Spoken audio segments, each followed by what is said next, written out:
Hello and welcome to HIQA Live. A little bit later than the usual time because I've had a couple of technical problems, but welcome everyone. Let me just check here that things are switched off so I can see if someone is commenting on something. So HIQA is Humans, Innovations, Questions Answered. Well, I'll always go once a week at 11 o'clock if everything goes well into a live Q&A session where I answer questions that I got over the last weeks, but as well answer questions to the topic we have in our live session today. And the topic of today's live show is how to build an innovation ecosystem for your company. For me, a key point of innovating in a company is building an ecosystem that allows you to innovate in a systematic way. And that's what we go into today because I got the questions. Can you go deeper into specific topics in your live show so that we can ask questions and that we get a deeper view on things? So what we do today is slightly different. If you listen to the audio version later on in the recording in the podcast, you will find a link to the PDF version of what I'm explaining today. So you have a visual aid and visual support for you in seeing what's going on. So hello, everyone. Looking forward to the HIQA live show today. Let's get into it. So how to build an innovation ecosystem. For me, there are four main phases or four main parts of an innovation ecosystem, and maybe even more parts. But key part is understanding of how do you understand and know what problems you're going to solve. And we go into deeper details after that. So key understanding of what problems you want to solve and why. Number two is how do you source opportunities and ideas to solve these problems. Number three is how do you validate these ideas? How do you validate the different solutions out there and that they fit to your business? And then the fourth one is how do you integrate and scale that into your business? And to be able to explain that in a better way, I have a PDF document which I will put on the screen right now. And of course, you will find the link to it as well in the show notes below wherever you find this video or the audio. Let me just zoom in a little bit. So here you see already the four phases: problem, sourcing, validating, and scaling. Now we'll zoom into the problem part so that we can see that a little better. Let me see if that works on the screen here. This should work now. So now you see the problem part, and I just see that the video of myself is a little bit in the way, but I think it will work well. So problem for me, here you see the problem area, and as part of that you have the internal and external world. So I always distinguish on how do you work with internal and how do you work with external sources in this. So that's where you see on top you have the external part, on the bottom you have the internal part, and that will help you to understand how do you work in between. So here you see a key part of the understanding of the problem area for me is the scenarios. So I have always worked with scenarios to understand how the external influences and the internal influences work together to understand what problems you want to solve inside of the innovation ecosystem. And of course, you need to have a reason to build this innovation ecosystem. So if we look into the external forces, external inputs, so there are, of course, trends, mega trends, micro trends, whatever it's going on in the world that helps you to understand and kind of have a look into the future. So these trends are valid and very input. Of course, we can go deeper into all of that, but I try to keep it high level for us to go into this. So then we have the needs, dreams, and desires of your potential clients, of your potential customers, of your existing customers, which you can capture and bring into a scenario perspective. Then you have, of course, internally challenges and strategies set out. So you're not starting from the scratch, and that's not something additional. This innovation ecosystem is helping you to innovate your business in different ways. And of course, that means solving problems as the key point. So internal strategies, internal challenges, external trends, needs, dreams, and desires, which are, of course, connected to problems in the world and so on, go all into different scenarios. You look into a future setting.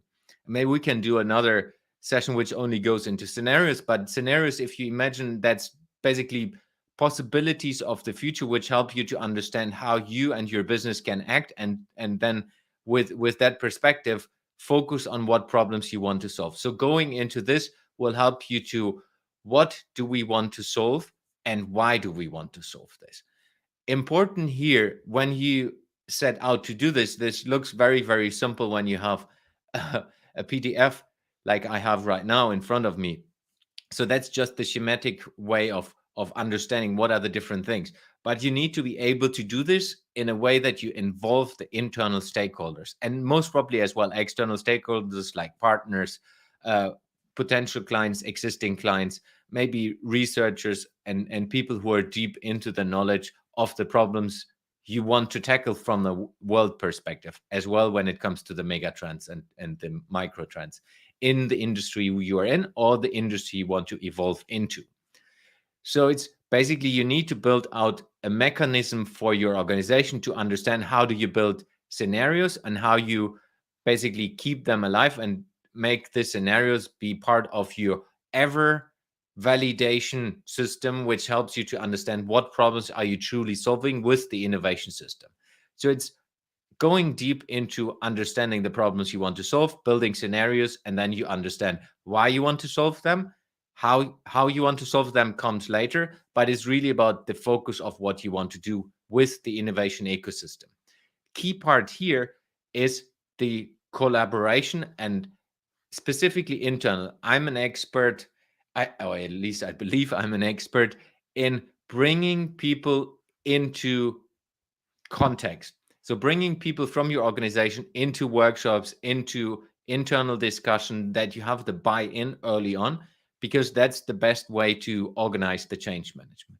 If we now go into the second phase, I will pop up the PDF again, which is sourcing. So sourcing is basically you understand what problems you want to solve, and you understand why you want to solve these problems. This will help you now to go into, okay, let's have a look and understand how do we prioritize what problems we are going to solve. And again, it's an external perspective and an internal perspective. Externally, okay, who can help us in solving these problems? That's an ongoing thing. That might be startups, that might be consultants, that might be experts from around the world, that might be partners who work with you already, that might be customers or clients. So who can help you is a key part, which goes into how you can prioritize. Then, of course, what technology, solution, products can help you. There are a lot of things externally out there. You don't need to reinvent the wheel all the time. I know it's very tempting in organizations when you're very big to try to do everything yourself, but often it is very, very helpful to work with startups, as an example, to bring startups into your organization and help you to find and validate the existing products already that they have and bring them into your organization. And then, of course, looking internal. How do you finance that? How do you finance the totality of your innovation ecosystem? So if you have these problems, how do you finance that? You can have a budget that is set aside for these activities as a total budget for the total company, or you can integrate that into your organization depending on what problems you're going to solve. So key part is understand that everything you do, including the team members, I see this really as an entrepreneurial perspective, need to help you to finance that. And then, of course, internally, who do you need to involve? Who can you involve? And there are different perspectives on this. One thing is the political aspect of who do you have to involve to be successful in the long run. There are specific problems you want to solve. There will be stakeholders who are connected to that problems. How do you involve these stakeholders early on so that they are part of what you're doing and they feel it's kind of their baby as well? Key part. And then, of course, securing their involvement over time. So that's basically how you go into sourcing, and then finding the right startups, doing all of the research and so on is, of course, part of that, but doing that systematically will help you to get into that. The next part is let me just zoom into this, is the validation. And for me, this is the crucial part, which is often overlooked in a way that it is kind of you try to do, and you say, yeah, every one of your organization needs to innovate, and that's how we try to do this. So in this phase, if we call it phase, you see still the external and internal perspective, and in the middle I have a validation engine. So this validation engine gives you a perspective of the different horizons of innovation. And if you're not familiar with that, it's basically the horizon that is closest to your organization is the core business continuous development and core business innovation. So how do you innovate your core business on a day-to-day basis? The next part is, how do you do this on an adjacent perspective? So how do you do things that are connected to your core business but not like implemented right now? And then the third one is, how do you go more into transformative innovation and really help your organization to, let's say, transform and validate and maybe even completely scale in a completely different area that's not connected to you? Maybe if we take an example of this. So if you are a retailer in fashion, if you're a retailer in fashion and you look into, okay, how can we innovate our core business? You have a fashion store, and then you can look into, okay, we're selling fashion in, let's say, t-shirts and trousers and this basic fashion product. You can look into what technologies can help you to sell that more efficiency. You can have technology that helps the cash register link to the stock so that everyone sees what's going on. So that's basically something you should do and the business needs to do on a day-to-day basis. That means if you have problems you want to solve which should be tackled by the core business, the validation engine needs to be part of the core business. So there needs to be a team that is working on these topics next to what they're anyhow doing on their day-to-day business. And that's what a lot of people in organizations think about innovation. Okay, everyone in the organization needs to understand how you validate different ideas and different problems, and how does that fit into the bigger picture of what you truly want to solve from a problem perspective. So that's one team aspect. If we then go to the adjacent part, so adjacent part, you're still a store that's selling clothes. Then you look into, okay, how can we widen our scope? How can we sell other things? How can we look into innovations that help us to get to the next level? Maybe then it's not a technology that helps you selling in a better way. Maybe then it's something that helps you to opening other stores in different way. Maybe using other different channels you haven't had, but they're existing already in other companies. So you can basically take what is existing and put that into the existing system.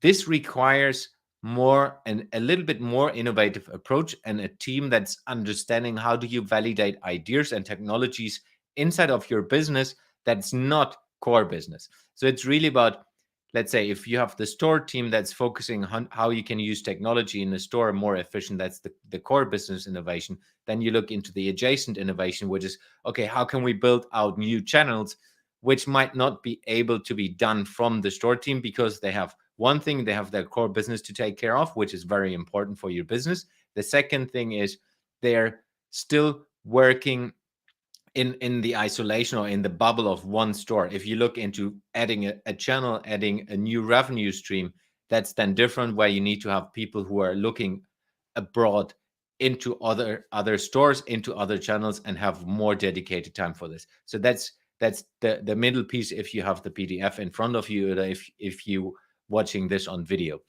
And then the moonshot team, which for me is the transformative innovation, has a completely different set of rules, different set of budgets, different set of how they engage with the company. That's basically the part. If we still take the retail example, a fashion store, that's looking into how can we take our business model to the next level as one of the examples. How can we build a business model? For example, if we want to solve sustainability issues in this world from a problem set phase one, inside of this, then you say, okay, how can we build out a sustainable business model that enables us to use and reuse the items we sell in a completely different way than we have done? And that's a lot of people are into this right now, which is circular economy. How can you build it a long-term sustainable circular economy business model? And that means if you do this, it's of course not really working with the existing. Maybe the solutions, gathering the clothes and bringing them back into the store, that's part of it, but it's not a revenue stream for you right now. So it's not a business. It's more about that you use that. So if you want to build that into a business, you need a team that's basically working like a startup, where it's slightly not attached to your business, that helps you to validate this and build it profitable from day one. And all of this is basically a validation engine, which helps you to understand what are the different things working. Of course, a moonshot team can as well still work with external support, or all the different teams can work with external support. That can be, again, experts, that can be startups, that can be different people and companies working with these topics. So again, from this validation engine, it's all about whom do we need to involve, when and how, from the core business, from the internal perspective, and how, and that's all the time basically, where you validate together with them, where you need to bring in, maybe it's sales from the, if we take the retail example again, maybe it's sales, maybe it's merchandising, maybe it's marketing, maybe it's the production teams you need to involve. If we then need to look into the external world, it's how do we gather feedback as quick as possible. That's more the customer and client and sales side, and getting this understanding, but also partnerships. But it's also whom do we need who can help us. So that's then helping us to focus on what solution is valuable for us to scale, because that process, I mean, that can be months and years depending on what the problem is you want to solve, which helps you to understand, okay, this solution is working. We have tried it now in let's say one location, we try it in another location, we have tried it in one department, we try it in another department. And then you go into, okay, we now understand that this solution works for our business. And then we go to the next phase, which is scaling, which helps you then into understanding of what solution is valuable to scale. Oh, that's the wrong one. It's it's what solution, and how do you measure that progress of that solution on an ongoing basis. So how do you keep it alive is a key part in the scaling aspect. And for me, the key part here is you need to build this out in a program management. Program management for me is basically you take a validated solution which has worked in different markets, in different locations, in different departments, depending how big your business is.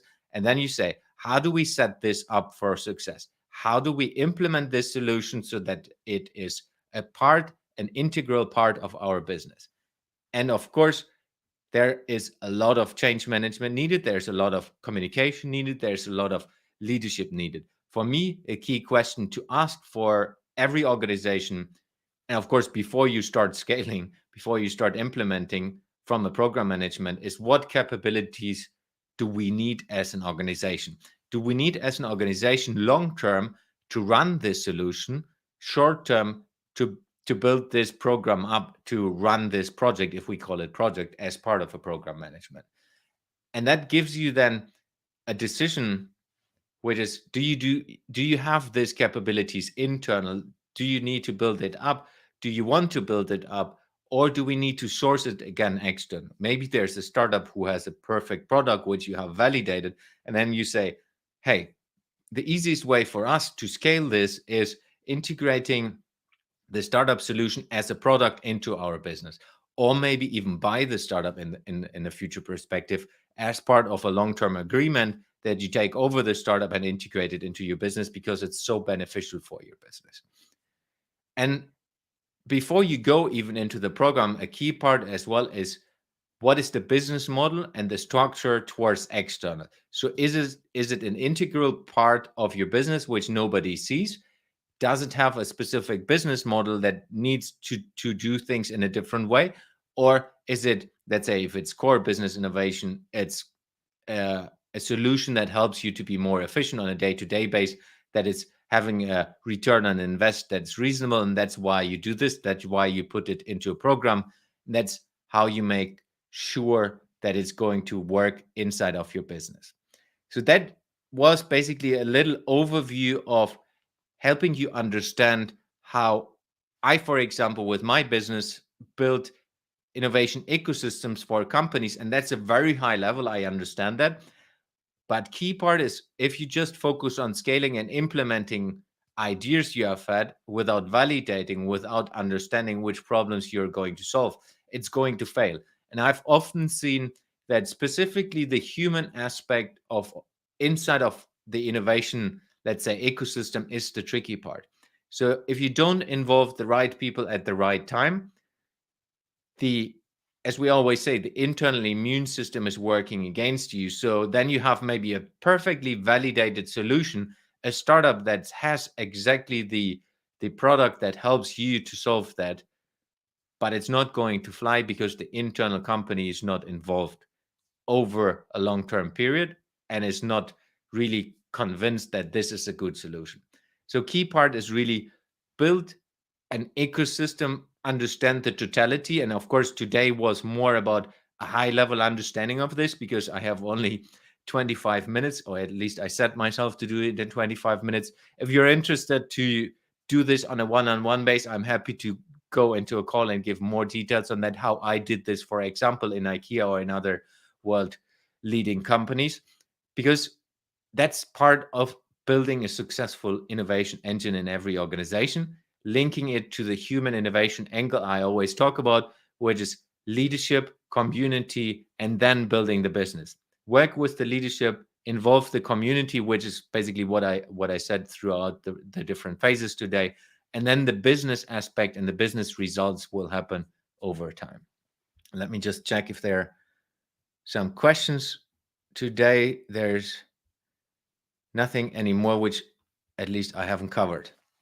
That's it for today. Thank you very much to join me. I hope you liked this version today. If you have questions going deeper, please put them into the comments wherever you see this. And of course, if you listen to the audio version, the PDF is there to download for yourself as well, so you can repeat or replicate it. You can use it. You can use it as a consultant. You can use it as a company. You're welcome to give me feedback as usual. And that's it for today. See you next week again in HIQA, Human Innovation Questions Answered. Thank you very much.